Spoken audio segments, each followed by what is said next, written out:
This show has been brought to you in part by Bogart Extractors, an industry leader in hydrocarbon extraction.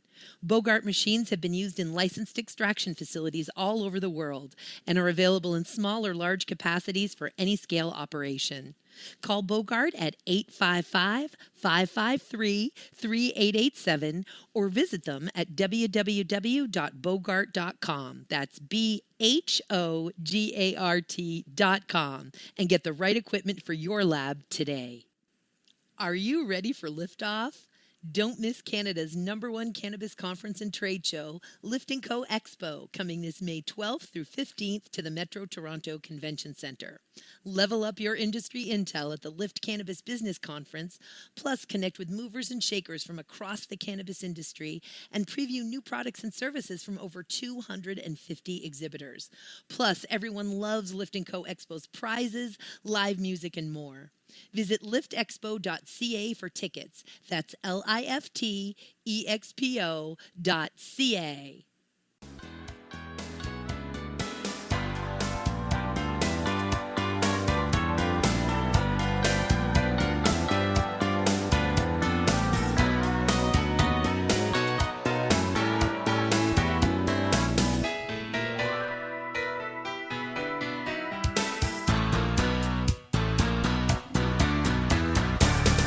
Lauren Rudick of Hiller-PC, what an honor and a pleasure it is to have you with us on Hemp Barons today. Hi, thank you so much for having me, Joy. It's a pleasure. Now, I have had the great pleasure of being able to work with you for a number of years now, and your practice is quite expansive. You operate right there in Manhattan, in New York City, with Hiller-PC. Now, the firm itself, of course, is quite established, not only in the cannabis space, the famous Washington et al., Marvin Washington football player versus Jeff Sessions, former United States Attorney General et al., but also some landmark preservation cases for historical sites in New York, a massively, an incredible win against HBO in a defamation lawsuit. It's a very diverse practice. You are co-founder of Hiller-PC's cannabis practice, and of course are a partner in the firm focusing primarily on corporate work and cannabis, all of its forms, adult use, medical, and of course, hemp. Fair to say that's your role at Hiller-PC as it sits today? Absolutely, yes. Heavily focused on cannabis and hemp, very, very small percentage of the practice over to psychedelics, but most of the same players. But definitely focused on corporate and regulatory work, representing mostly startups, and now ultimately seeing them through multiple stages of growth. As the industry matures, so do our clients. So we're super excited to support their visions in these new and exciting industries. And talk about exciting. New York has really taken it. Now, New York was not unlike Kentucky or Colorado, who were first movers. New York really went for it starting in 2015. Now, all through the Department of Agriculture and Markets, and in conjunction with Cornell and the State University of New York in Morrisville, and New Paltz to some extent. But it really began to expand and decide that New York, like many states, wants to take the lead. New York, very sophisticated, highly educated, so pleased with the amount of industry stakeholder work that all of the regulators do, whether it's the New York Department of Ag and Markets, the New York Department of Health, and now, as we know, the New York Department of Health has been liberated of its role with regard to all forms of cannabis, including cannabinoid hemp, with the creation of the New York Office of Cannabis Management. But regardless, all three of those regulatory agencies, to me, have just been absolutely impressively engaging with stakeholder interests and really demonstrating a true and authentic desire to get it right. I'm really impressed with a lot of those regulators and officials. One of those regulators, Mr. Norm Birnbaum, is no longer with the state of New York, and I know that Norm, well-intended, a wonderful guy, but also more of a prohibitionist, for lack of potentially a more accurate word. And so there have been yet even more changes to the cannabinoid hemp regs since Norm was no longer with the state of New York. So with those cannabinoid hemp regulations, And I think that this show, just telling the listeners here, is going to mostly focus on cannabinoid hemp and not necessarily so much fiber and oil seed, although we'll certainly see if that type of business is asking for help from Hiller PC. But the cannabinoid hemp regulations, New York recognized, listen, we need to set up our New York processors, manufacturers, and businesses for success, which means setting them up for compliance with the Code of Federal Regulations for good manufacturing practices for dietary supplements, food, cosmetics, and over-the-counter drugs. And so those cannabinoid hemp regulations absolutely require compliance with that Code of Federal Regulations, and then responsibly adds additional regulations to assure safety and quality and purity of the products being made. Can you tell us, how have your clients reacted to the cannabinoid hemp regulations, going from essentially no regulations at all for hemp extract to pretty strict regulations? I don't call them strict. They in fact are regulations that we have to follow anyway, and that the good actors had been following quite a bit before these cannabinoid hemp regulations came out. But what are you hearing from your clients about those? So no question that the cannabinoid hemp regulations, specifically as they relate to processing, requiring GMP certification, requiring the products be tested by ISO accredited labs, it does create a much higher barrier to entry. It does make establishing a processing and manufacturing facility that much more expensive. It does require consistent upkeep, regulatory compliance, and just a lot more capital and human investment.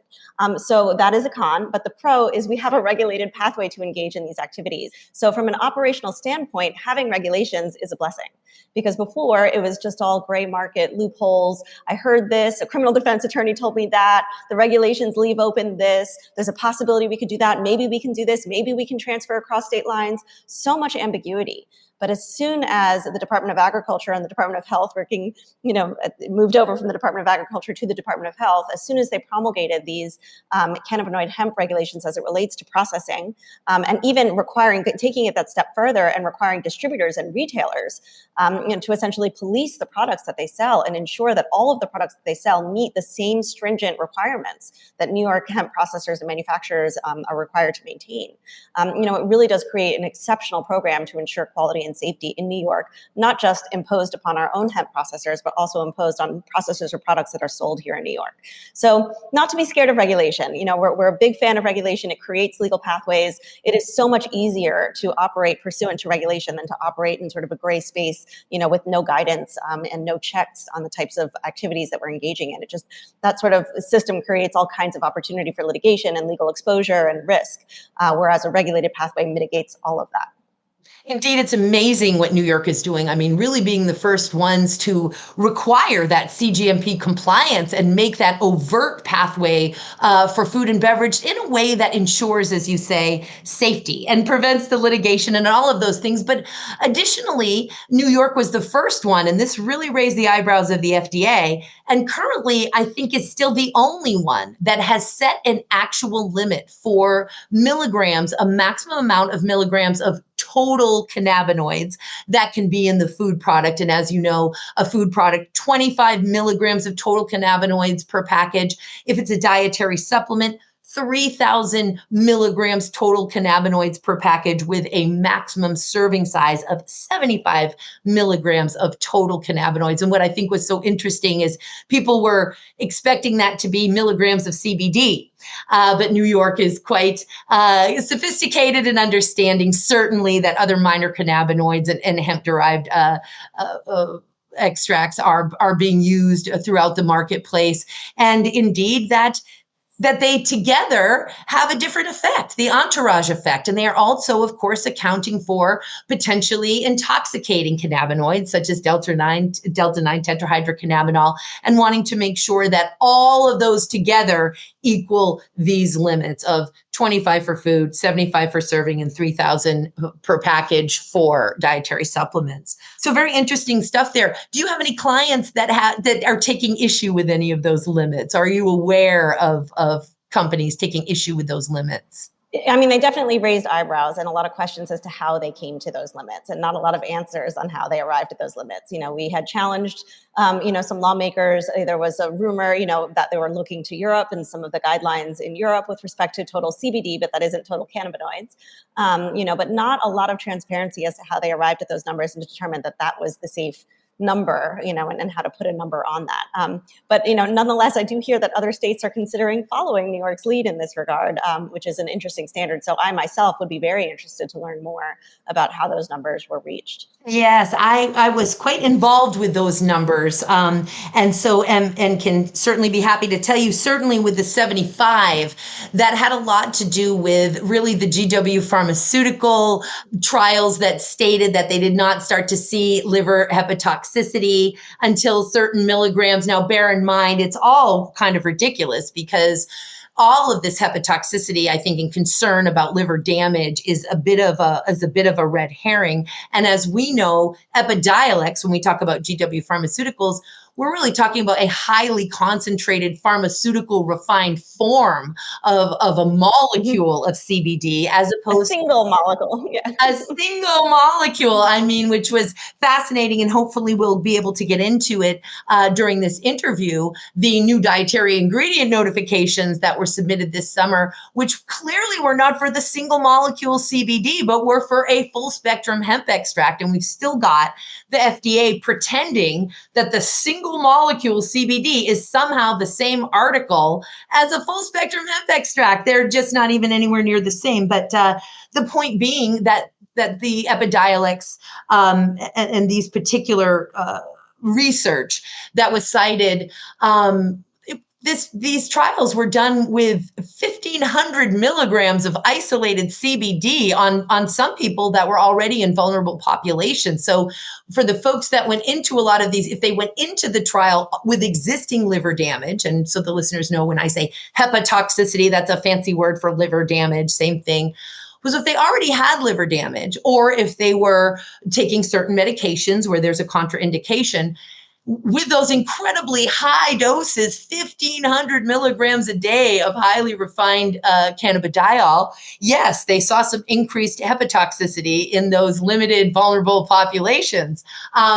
Having said that, that's not typically what a serving size is of full spectrum hemp extract. And certainly vulnerable populations are one thing, healthy human beings are another. So I think that's partly where those came from. And I see also that we're in a public comment period right now in the state of New York with additional proposed amendments, right? And they're looking to increase some of those numbers, I believe, from 75 milligrams per serving for dietary supplements up to 100 milligrams per serving for dietary supplements. So that's really encouraging. A lot of the current proposed amendments that we're seeing right now, and goodness knows I'm preaching to the choir with you on the phone, were basically all of the things that folks had been at, except for one little tiny piece, which we can talk about or not. They are all major improvements that the industry had by and large begged for the first time around, but were unable to achieve, potentially due to Mr. Berenbaum's presence and authority over that process. Probably. But you raise an interesting point about, the formulation in general and GW Pharmaceuticals and Epidiolex. And, the formulators of Epidiolex do not believe that formulation was optimized. The use of an isolate depriving the user of, the entourage effect and the other cannabinoids that might naturally occur in that very same hemp, could have potentially mitigated, some of the harmful effects in that very limited, already vulnerable population. So lots of questions on dosing, lots of questions on efficacy. What we do know is this plant has been used safely for over 3,000 years. And so why they need to, feel that they need to put all of these sort of, safety parameters around it is another question, for another day. But, very interesting to note, CBD is a wonderful molecule, but it works so much better, when joined with the other molecules and terpenoids that are naturally occurring in the plant, in the hemp plant, in the cannabis plant generally. So much so. And I want to talk a little bit more about New York and then get into that larger picture of our regulatory pathways and sort of the predictions that we're seeing coming down the pike. like, I certainly think that, it's going to most likely come down to new dietary ingredient notifications. But let's talk for another minute. And by the way, before we move on, are you getting a lot of oilseed and fiber clients at all, or are most of your clients within the cannabinoid hemp and hemp extract world?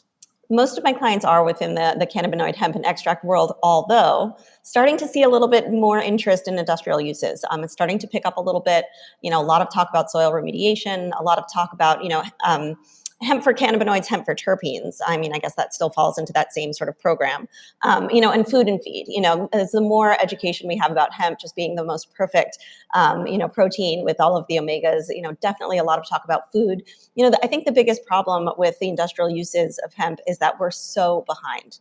We're just not going to catch up to the infrastructure that's been in place in China, that's been in place in Canada. With Canada is just the world's dominator, I believe, when it comes to food products and hemp products and, certain products that come out of Canada. And then you've got the textiles, coming out of China. I mean, that infrastructure has just been refined and in place for decades. So for the US to all of a sudden come out and say hemp as an agricultural commodity and it can be used for all of these different industrial uses, unfortunately for our businesses, we are way behind in terms of innovation.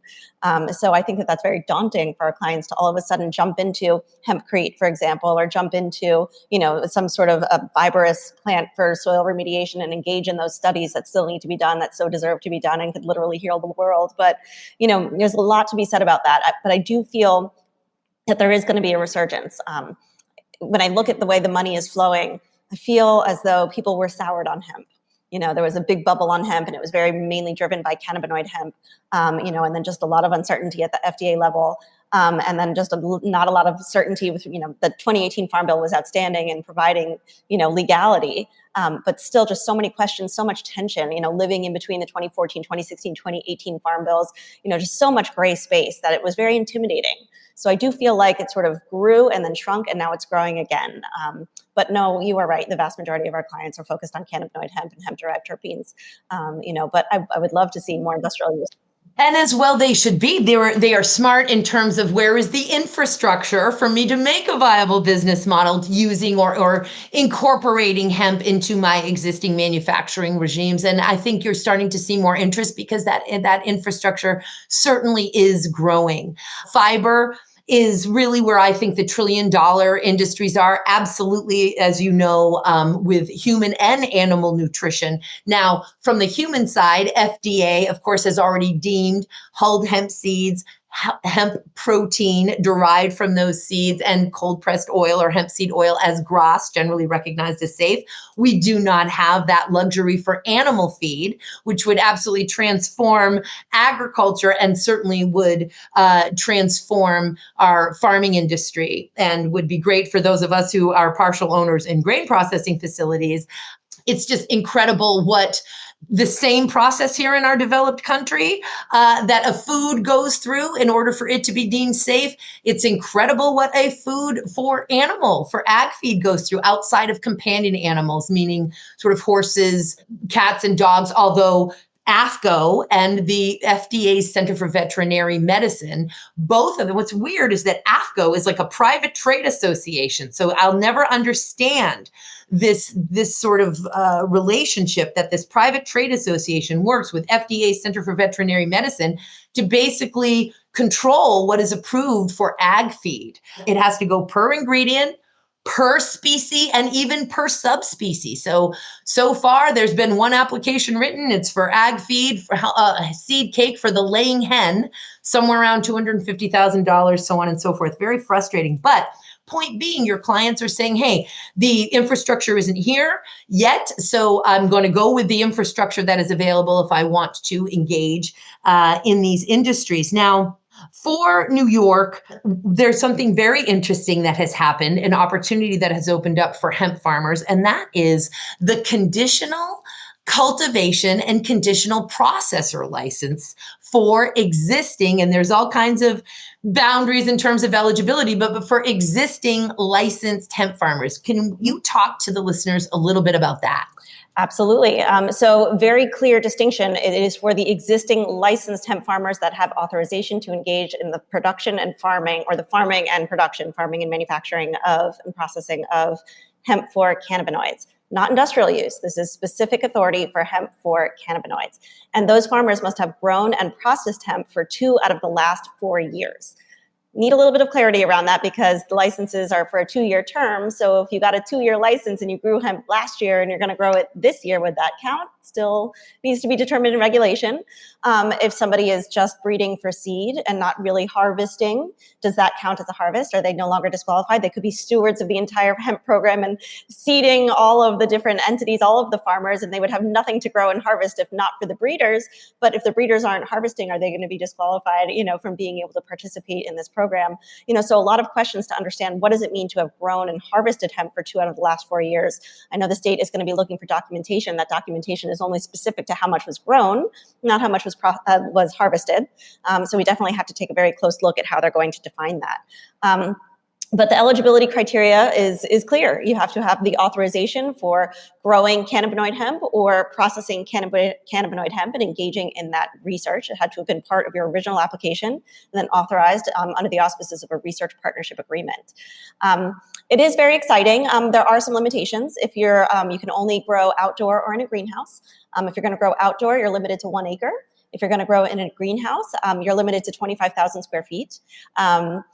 That said, you're only allowed 20 artificial lights in a greenhouse. So speaking to some of the lighting companies, they say that was a little bit arbitrary. Not a lot of discussion must have gone into that point. It probably should have been based upon wattage. So we're probably going to need to take a second look at that and decide whether it really makes sense, whether it should be based on wattage. Notably, the legislation does say unless you get additional approval. So it does look like hemp farmers can go out there and say, we want to have more lights or more wattage or whatever that might look like. But the capacity limits are clear. If you are going to do both outdoor and greenhouse, then your max is 30,000 square feet, and the max of the greenhouse portion is 20,000 square feet. Notably, this is flowering canopy. The state has not yet defined what flowering canopy means. So does this mean we can have unlimited nursery? Maybe. Maybe we can engage in some really interesting pheno hunting. Maybe we can engage in some really, exciting breeding activities. But there's definitely a lot to explore outside the footprint of what could be considered a flowering canopy. We have heard from a lot of our hemp farmers, they're concerned it's a little bit late for a growing outdoor season this year already. I know it's the beginning of March, but it's already arguably a little bit late. And not a lot of farmers are arguably they do have some experience working in cannabinoid hemp, but whether they can grow adult use cannabis is another open question. So a lot of people are concerned that there's going to be a lot of really subpar cannabis grown this year as the result of this conditional authorization. But nonetheless, it is a pathway. It is a jump start. Other concerns are that it could widen the equity gap. New York does have a very progressive and ambitious goal of awarding 50% of all licenses to social equity applicants. I'm not sure how many of the existing hemp farmers and processors qualify as social and economic equity. Anyone who qualifies for a conditional license is going to have to institute a mentorship program where they're going to essentially incubate candidates who would otherwise meet the social and economic equity criteria. We know that there's going to be a huge environmental sustainability component to this. They're going to have to submit a very robust environmental sustainability plan. But this is a go. This happened, 2 weeks ago. The people who wrote the bill gave it a 50-50 shot. And then within 1 week, it made it through committee, through the legislature, and then signed by the governor. So this is a surprise to a lot of stakeholders, but we're working with it. We're going to roll with it. And we're excited to see how the regulations shake out.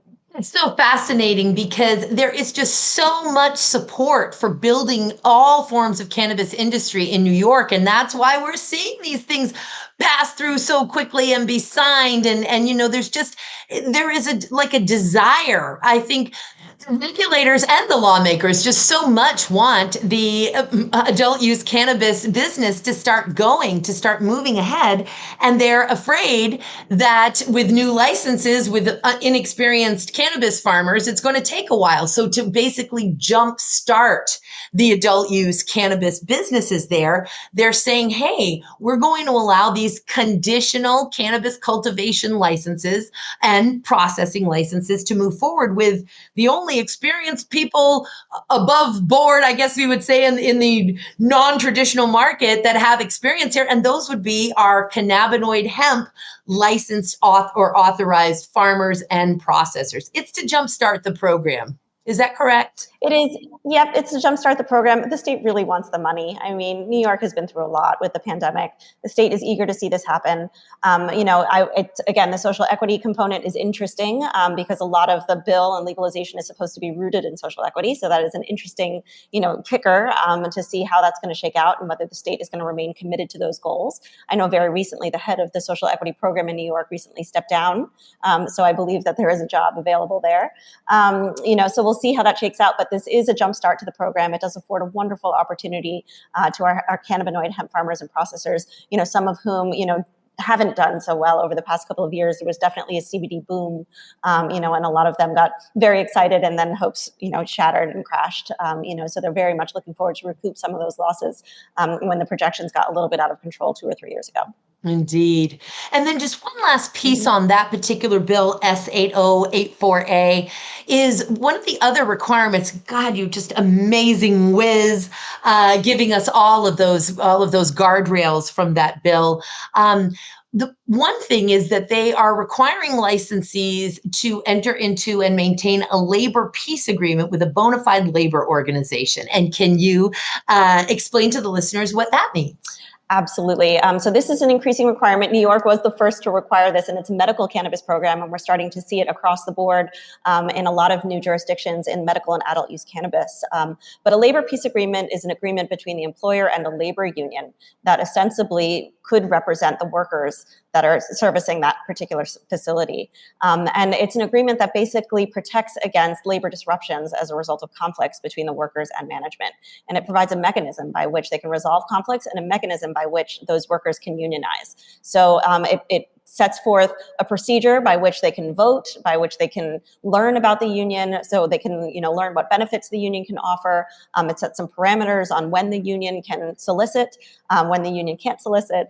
There's usually non-disparagement is a very big provision of this, where the management shouldn't be talking negatively about the union and vice versa. No intimidation. We certainly don't want to be intimidating our workers and preventing them from unionizing and having the benefit of an organized workforce. Unionized workforces tend towards greater compliance and safety and training, and all of that is critical to the success of any cannabis operation, any hemp operation. So the labor peace agreement, New York is very committed to it. The people at the helm of our program have roots in labor relations, and I expect this to be an ongoing requirement. In New Jersey, you're required to enter into collective bargaining agreements. In New York, we're going to be seeing that as well, in all likelihood. So the labor piece is huge, but it does provide workplace stability, which can only be a good thing. At Maverick Public Relations, growing your influence is their specialty. MPR works with remarkable companies in the cannabis industry to deliver exceptional results. Experience big agency expertise and outstanding client service delivered by seasoned and knowledgeable experts. Connect with Maverick PR today and move your company to the next level. Visit them today at www.themaverickpr.com. Absolutely. No, and I, as a senior paralegal, worked strictly in labor and employment practice groups for somewhere around 6 years, starting out at Littler Mendelsohn, which is a national and I think international firm now that specializes solely and exclusively in labor and employment. So it fascinates me to really see this focus that New York has, and that they are moving this focus in through their cannabis and hemp programs. It's really fascinating to me. Now, are you familiar with the specific cannabis union? It's called CEED, CEED. Have you heard of this? No, more UFCW was the one that was the first union to sort of take on cannabis. So that's the union that I am familiar with, existing UFCW, and because that started here, Colorado and Washington, were of course the first ones to legalize. But no, tell me about this. And did you say SEED? I think it's CEED. I'm actually looking for it, but it's like cannabis extractors and engineers. It's very heavily focused on the production and extraction aspect of cannabis. I'll have to look into it, but it's definitely called CEED. I believe it's with a C. And it is very specific to cannabis. And I know they're all over New Jersey, lots of applications in New Jersey, hundreds of applications in New Jersey. And a lot of those workers are being represented by this particular union. A lot of our workers are represented by Teamsters. Of course, the retail union and lots of different unions are all vying for this business, right? They want these contracts. These are big contracts for their workers. But the seed union is interesting, and to me that signifies that there's an organized workforce that is not only committed to the safety and training of its workers, but within the cannabis industry specifically, thus really honing in on our craft, really pushing its workers, through this specific industry, and maybe it will drive value for those workers, and hopefully give them, a little bit of a competitive edge when ultimately applying for workplace opportunities. Absolutely fascinating. And getting back to sort of the glut, the crash, we've talked about it a few times now, the need for infrastructure. So there was such money fever, at the beginning of when we started with the 2014 Farm Bill, which of course was for agricultural pilot programs. And there was so much hullabaloo around the hundreds and millions and billions of dollars that everyone could make on CBD, that farmers could make. And farmers, by and large, these are people of strong integrity, our American farmers and our American family farms. And they are, by and large, people who operate on handshakes and trust and integrity. And so when unscrupulous seed sellers would come along and say, hey, you can make $100,000 an acre versus the $80 an acre you were making on hay. And I've got these magic beans, these magic seeds, and you're going to be able to make all this money. None of them are going to be past 0.3% THC. There's going to be 18% CBD. They're all going to be feminized. Oh, the germination rate is 90, all of those things. Now, let's pretend even that those magic seeds existed, because those magic seeds they're hard to come by. A wonderful breeder is maintaining those in a breeder program, but there are certainly some wonderful, stable, reliable genetics that do exist. Again, hard to come by. So let's pretend that even if that is true, a farmer gets his hands or her hands on those genetics, or their hands, as I should say, on those genetics. Making the $100,000 an acre is still not going to be your end result. As we learned the hard way in the United States, it takes basically, and I'm paraphrasing here, a little bit of hemp to make a whole lot of hemp extract. And so we overproduced. We massively overproduced. Farmers lost their shirts. It was so disappointing and sad for everybody. And what we really want, and for those of us who had been working in hemp for 30 years, bear in mind, as you well know, Lauren, it was oil seed and fiber. And it was only around 2012-ish that this whole idea of hemp-derived CBD or hemp extract, hemp-derived cannabinoids sort of hit us all like a ton of bricks. Oh, and it was derived from stalks and stems, right? It was the very first CBD. Let's try to get it from stalks and stems, because hemp wasn't even legal yet. So, but the stalks and stems were. So. Unbelievable stuff. Yes. So we had this massive overproduction, hundreds of thousands of acres, probably at least 100,000, if not more, of these acres, rotted in the field, particularly in 2020. And in 2019, it was very disappointing. But we are starting to see again, fiber infrastructure is coming on board. Now, that is very location specific. Hemp is a very heavy crop, as you know, so it isn't economically viable to ship this heavy crop hundreds of miles so that it can be processed and then shipped some more to go to the manufacturer. That's what we're building now. Ultimately, we want to see these infrastructure and these processing facilities within, 50 to 100 square miles of that biomass feedstock. And I imagine that it will get pretty regional, that it will be, there's a lot of grain manufacturing and processing in this region, and therefore they're growing a lot of hemp for grain. There's a lot of fiber manufacturing and infrastructure in this region. Therefore, they're growing a lot for fiber. And of course, we've got dual and tri-crops. We're catching up not only in the infrastructure, as you so articulately mentioned, that beautiful food infrastructure, grain processing in Canada, fiber and textile manufacturing in China.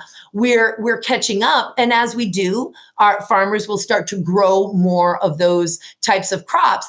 And then we'll start to be able to see, and there are incredible seed variety trials going on all over the country right now. I mean, it's just amazing to see academia with regulators, with for-profits, with nonprofits, everyone working together, working to deliver on this promise with these seed varieties. bodies. But by dual and tri-crop, of course, what I mean is you're growing for grain, but you're also able to use some of that fiber. Now, you're not really, and there may be a time and a climate where we come up with a breed of hemp where it's this incredibly ultimate nutritional profile of the grain. And it happens to be very high grade fiber for fine textiles. That is basically mutually exclusive just due to the maturity rate of fiber in hemp versus the grain in hemp. And then, of course, versus the cannabinoids. But that's what we mean by dual and tri-crop. So there was the overproduction causing that problem. And then there is this lack of federal regulation contributing to a chilling effect in the advancement of the hemp extract and hemp-derived cannabinoids world. And could you explain to the listeners what I mean about this federal regulation conundrum that we are in? Sure. Well, the federal government or the FDA has always taken the position that you cannot, or I shouldn't say always taken the position, has taken the position that you cannot add CBD to a food or beverage, and nor can CBD constitute a dietary supplement. And they take this position because, according to the FDA, CBD was undergoing substantial clinical trials at the time that GW Pharmaceuticals was developing the drug Epidiolex, and so therefore CBD is a drug, and therefore it cannot be a dietary supplement, or nor should it be added to food and beverage. It needs to be produced like a drug and distributed like a drug, and it should not be left to ordinary private companies, to manufacture these products. So in the absence of safety regulations and in the absence of, a clear regulatory pathway, investors got very nervous. Notwithstanding that some states like New York, like Colorado, were creating regulatory pathways for the production of these products and for the retail sales of these products. And, regulating this to the extent where we have licenses and, strict requirements and limitations on licensing and, everything that would be required in order to properly produce and sell these products. So notwithstanding all of this advancement at the state level, the FDA was still pulling back and saying, you can't add CBD to food, you can't sell CBD as a dietary supplement. There were lawsuits going on, suing the federal government, on multiple occasions, saying that the positions taken, are inconsistent with the letter and the spirit of the 2014 Farm Bill, the 2016 Farm Bill, the 2018 Farm Bill. So definitely lawsuits convoluting the matter. And when you have that sort of regulatory instability, investors are scared. Investors don't want to put up a lot of money. Yes, the potential is huge. I remember speaking at BevNet, which is a big beverage conference, back in 2016, 2017, and saying, I predict that in the same way that we see food and beverage products fortified with calcium and vitamin D, we can just as easily see that with cannabinoids, especially CBD, and I think people got very, very excited about that prospect. But because the FDA was saying no, and then of course the DEA has to chime in with its inconsistent interpretations of the Farm Bill and whether extracts are legal or not legal, and taking an inconsistent position on that front as well. We've got multiple arms of the federal government saying you can't do it, and then we've got various state agencies saying you can do it. And that is just a soup for disaster when it comes to investment. And so without those investment dollars, to create these brands and these products and these, this go-to-market strategy, there was just a huge gap in sales, and this product is still sitting there. I mean, we still have biomass from 2-3 years ago. We have extract just 2-3 years old, just sitting there. I would love to move it if anyone knows where to move it.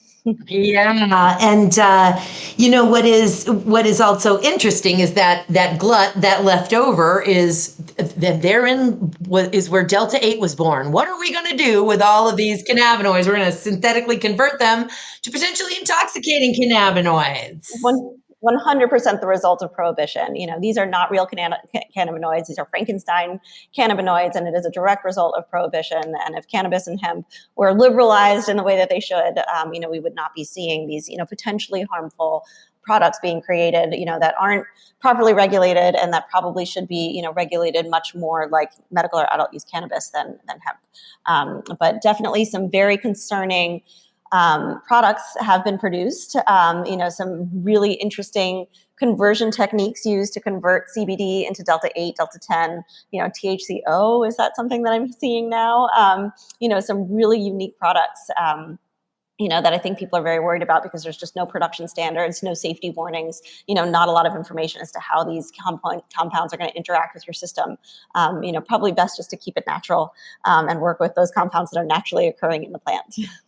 I mean, in the bathtub gin processes to even create, to synthetically convert them, it's very, very concerning. Now, there are, of course, two federal bills out there, HR 841 and S 1698, that direct the FDA to create these regulatory frameworks. There are slight differences in those bills. HR 841 is directing the FDA to create a regulatory pathway for all hemp derived cannabinoids to be marketed as dietary supplements, inclusive of new dietary ingredient notification and the self-GRAS process. Now, whereas S1698 is asking the FDA to direct the regulation of CBD for dietary supplements and food and beverage. And the thinking there, and it's a wonderful bill. It's a big ask.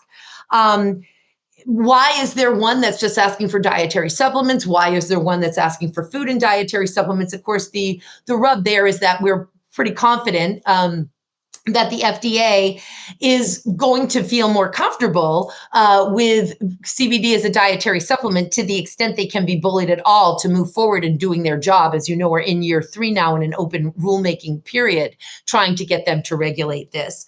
But ultimately, we want them to be able to move forward and create these regulatory pathways. Their concern is that food doesn't have a serving size necessarily a limit, like a daily allowance or a daily serving. And so if you had 10 milligrams of CBD, let's say in each Oreo, and you wanted to eat the entire package of Oreo, that nutrition facts label and the instructions on your Oreo pack, there aren't, we don't require directions for food unless you need directions on how to sort of safely store or cook it, prepare it. Whereas with dietary supplements, there is, what are the directions here? The directions are take this much per day or as recommended by your physician, and there's a limit on that. So that's the difference between those two bills, that and the fact that HR 841 is not just limited to CBD, because we can't go through this IND preclusion that you discussed, the investigational new drug preclusion, which gives rise to the FDA saying this is why. And believe me, as you well know, they weren't just saying you can't. They aren't just saying you can't market these products as food additives and or as dietary supplements. They're literally saying it is a violation of federal law if you add these CBD to food. So we can't go through this molecule by molecule, which is why HR 841 is saying all of the molecules, all hemp-derived cannabinoids, those we've discovered, those we have not discovered, so on and so forth. And that once one of those bills will pass, and each of them does give a framework for when this is to be enacted, the time period for them to be able to create these regulations. The issue is that the FDA puts forth these TAs, these technical analyses of these bills. And there was a similar bill to HR 841 prior that is dead in committee, another House bill. And the technical, the TA that they wrote for the prior bill and the current HR 841 is just, they want to completely rewrite. They want to use this little narrow piece of the big, gigantic dietary supplement world, which is hemp extract and hemp-derived cannabinoids. To us, they're everything, but to the dietary supplement world, they're a small piece of dietary supplements.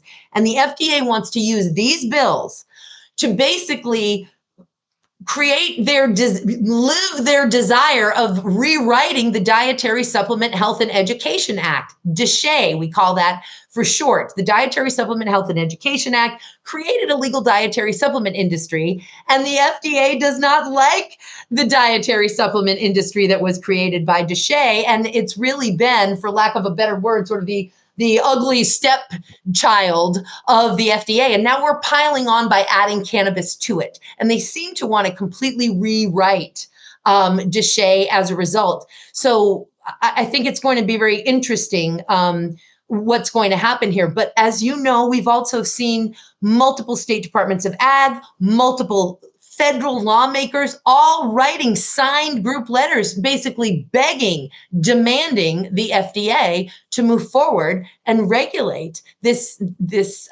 safe substances, provide this regulatory framework. It's completely irresponsible for them not to. Any predictions? I'm optimistic. I want to put it out there, and I want to say that both the supplement and the food pathways will pass. I'm also, cautiously, concerned that in all likelihood it's not going to. But no, I agree with you. These inconsistencies are untenable. It's impossible to operate in this way. There's massive, but what has happened is the FDA has said you can't add CBD to a food, nor can it be marketed as a dietary supplement. But they were very specific with CBD as a singular molecule. So instead, we have hosts of products that have hemp extract with naturally occurring CBD. And is that really different? Yes, it is different. Can the FDA possibly regulate hemp extract in the same way that it regulates an isolate? Probably not, due to the vastly different numbers and potential combinations of cannabinoids and terpenoids and other molecules that are naturally occurring in the hemp plant. So obviously much harder to regulate a hemp extract than it would be to regulate a single molecule, which is why they picked on CBD.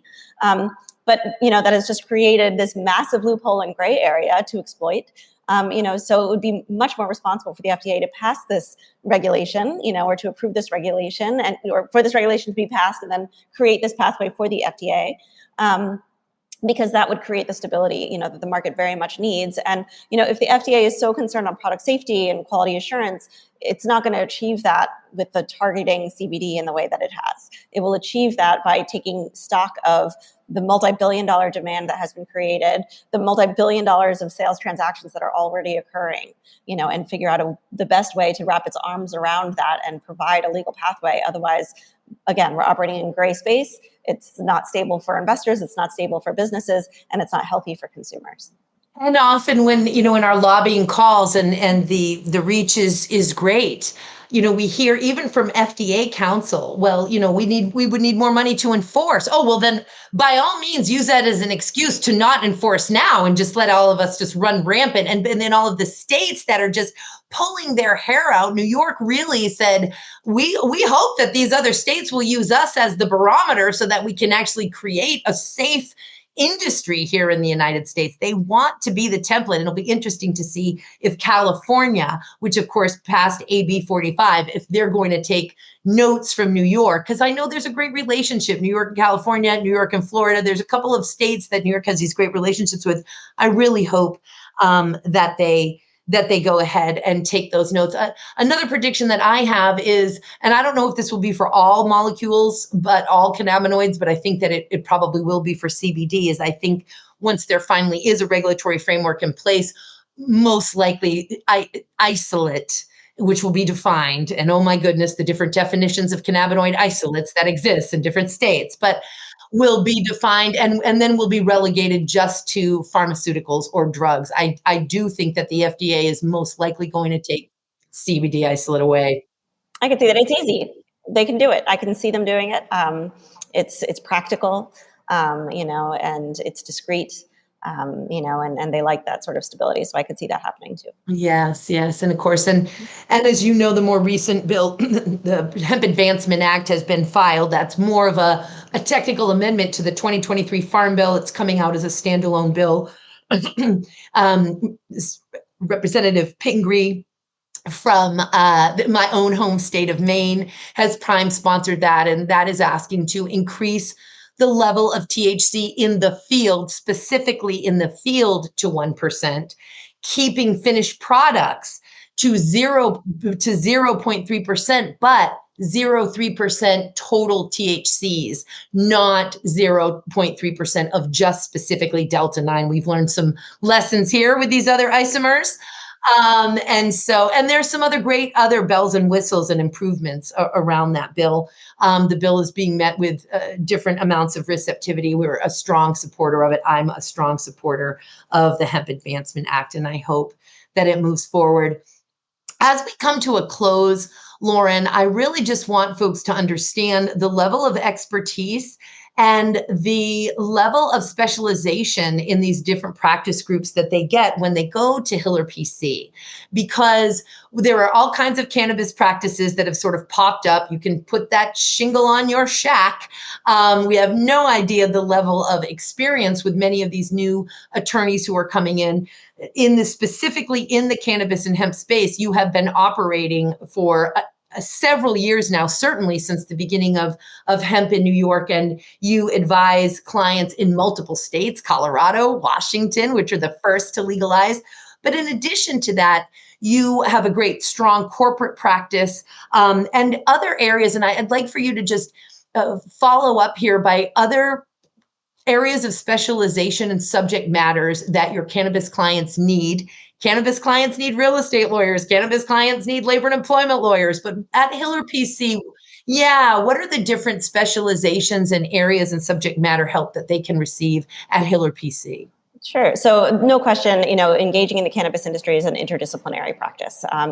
There's cannabis law, the regulations itself. So there's regulatory compliance. And when you're in the cannabis business, you're in the business of regulatory compliance. And if you don't love regulatory compliance, then it's not the right thing for you. But what's really fascinating about the cannabis industry is how it drew out, cannabis and hemp, it really drew out entrepreneurs that aren't really entrepreneurs. They just had dollar signs in their eyes and they saw an interesting opportunity, but they actually know very, very little about running a business. There is a business behind the business of cannabis and hemp. It isn't all just dollar signs and a green rush. These are businesses that have to have budgets, that have to, have corporate hygiene.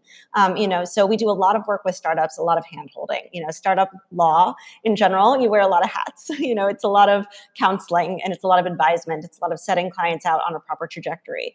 And that is truly invaluable because if you're not on the right trajectory, the course correction can really be, infinitely more expensive. So if regulatory compliance and corporate hygiene aren't part of your DNA from the beginning, you're really setting yourself up for, very, very difficult time down the road, whether it be when you're trying to scale or attract investment dollars or get your license or get renewed.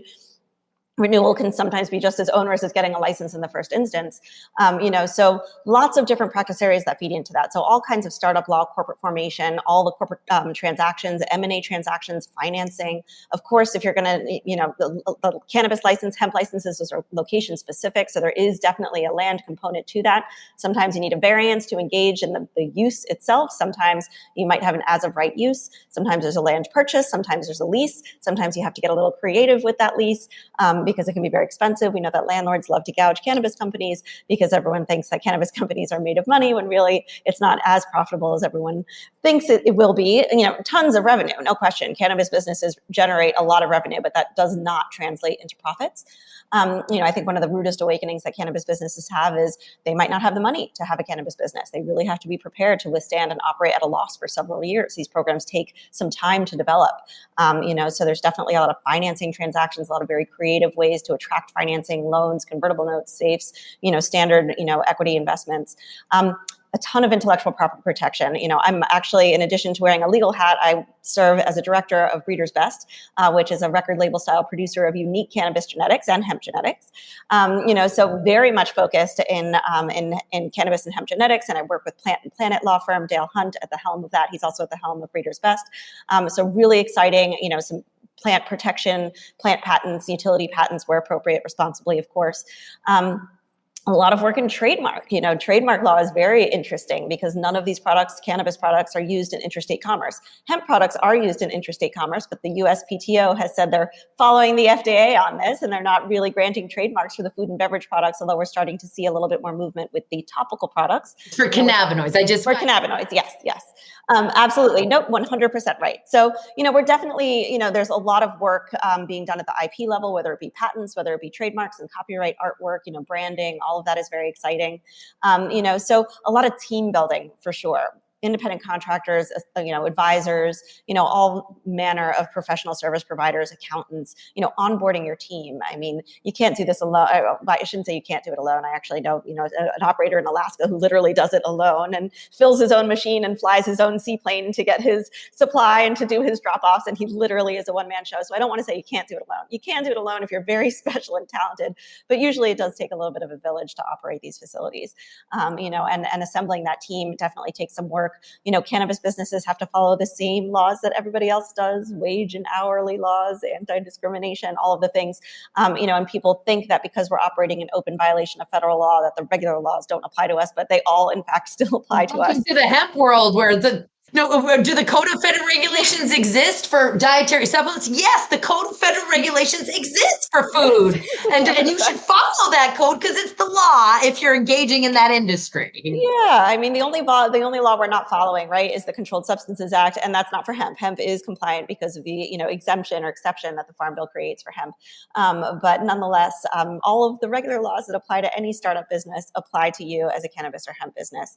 And so we do try to provide a very robust, full suite of legal services to our clients. You sure do. And I think that is really the large point is that, and there are other attorneys who endeavor, they'll say, oh, gee, I'll write your LLC operating agreement.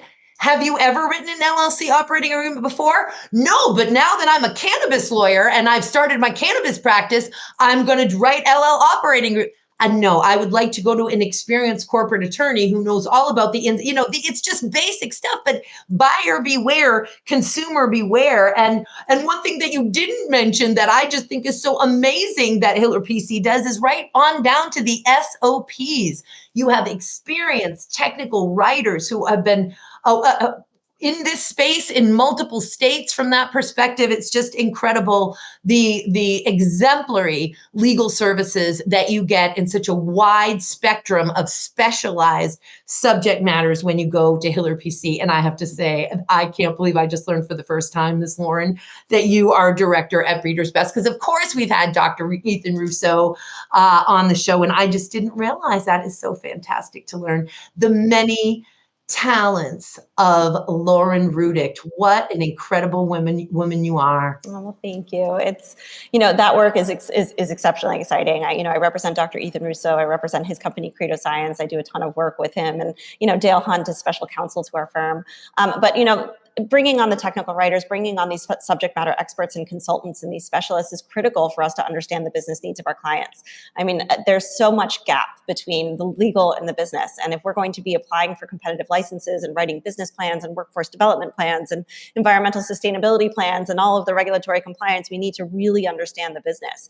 And sometimes you don't get that from the client. So we brought in, specialists in-house to help translate, and be that liaison. And so that's what really enables us to provide a very unique perspective to our clients and a different type of value, that we bring to their business. So lucky to have you in New York and every state because goodness knows you serve clients in all of them. Lauren, it is such a pleasure to have you with us. I can't wait to have you again back on Hemp Barons, and I will be seeing you on April 20th in Manhattan, Lauren Rudick, and I can't wait. It can't come soon enough. Thank you so much for being with us on Hemp Barons today. Oh, it is an honor, Joy. What a wonderful, wonderful opportunity for me. Thank you for having me, and I look forward to continuing the conversation.